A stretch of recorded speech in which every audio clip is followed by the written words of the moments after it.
हमारे पाकिस्तान में 3 तरह के स्टूडेंट्स होते हैं।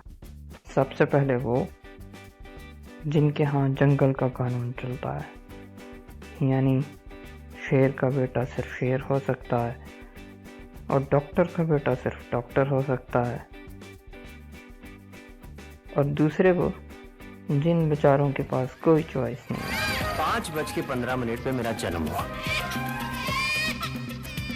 और 5:16 पर अब्बा ने कहा मेरा बेटा इंजीनियर बनेगा।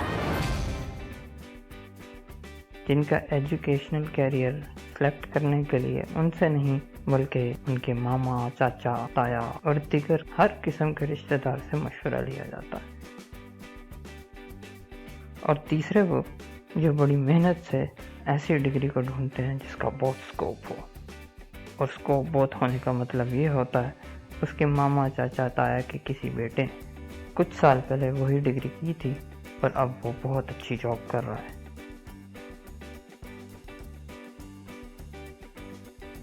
अगर आपको ये वीडियो पसंद आई तो लाइक करें, उसके कोई पैसे नहीं लगते, और सब्सक्राइब करें क्योंकि अब तो काजी साहब के बेटे ने भी सब्सक्राइब कर लिया है, तो आप भी कर लें।